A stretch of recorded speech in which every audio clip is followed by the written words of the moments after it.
Let's get more on this as we are being joined on the program by the Commissioner for Power and Water Resources, Julius Chukwuemeka. He joins us via Zoom. A pleasure having you.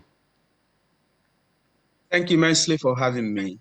Now, there's a lot going on in Anambra State in terms of infrastructure development, and one of the areas being prioritized is supply of clean water to communities. Now, the governor just celebrated his 3 years in office. Now, could you tell us about the achievements so far in terms of ensuring water availability in Anambra State? Okay, thank you so much for this wonderful question. Of course, I must say that Mr. Governor has done a whole lot in the water sector. First is that when we came in, we tried to establish a baseline in Anambra State.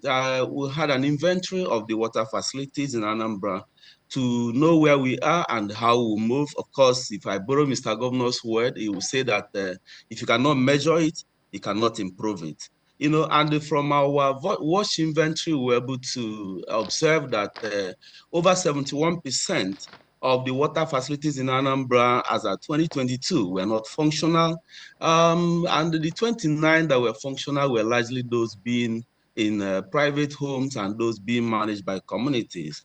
And further, we were able to also identify the causes. Of course, one being the issue of power availability, and the other one being the management of the water schemes. And of course, as at then, the State Water Corporation was moribund.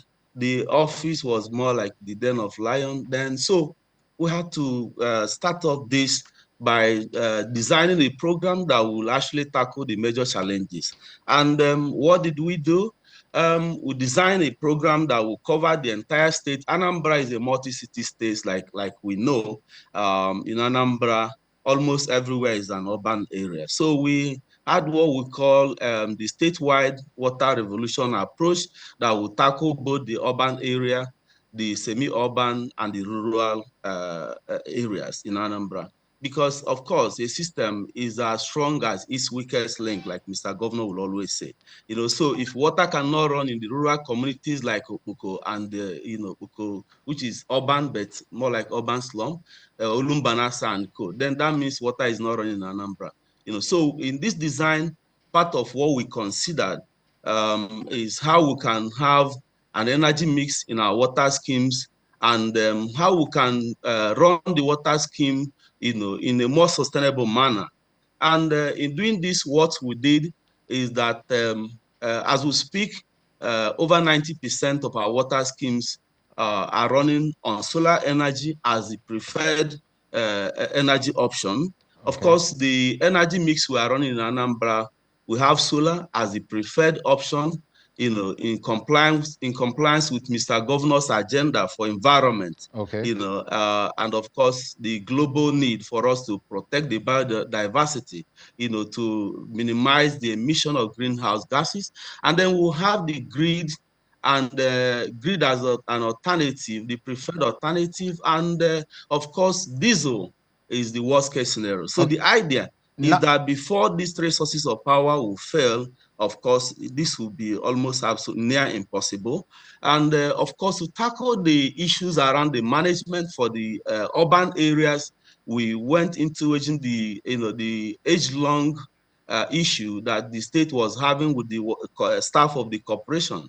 And an act of cost settlement was reached with the staff of the defunct Anambra State Water Corporation, with Mr. Governor already paid the first tranche of the arrears of their salary and pension.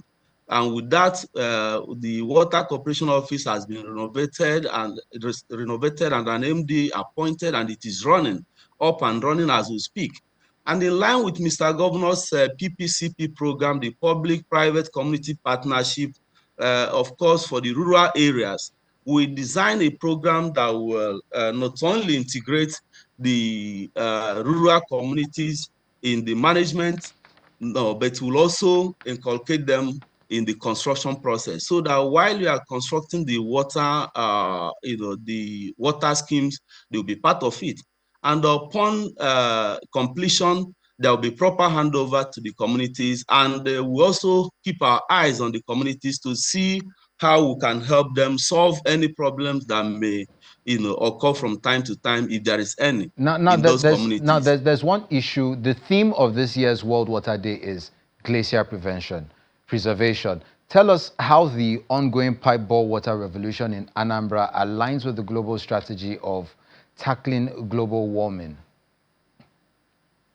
Okay, so thank you immensely. Like I said earlier, we've made solar to be our preferred source of energy.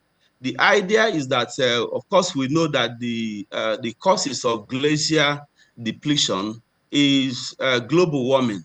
And the global warming is largely caused by the emission of greenhouse gases, maybe say like CO2, which contributes about 71% of the greenhouse gases in the atmosphere, right? So we designed the water schemes in such a way that they will run on solar energy, which is a form of green energy. The idea is to protect the environment, to mitigate global warming, and in turn, preserve our glacier. Thank you. Okay, thank you very much. We had the Commissioner for Power and Water Resources, Anambra State, Julius Chukwuemeka. Thank you for joining us on the program. Thank you immensely.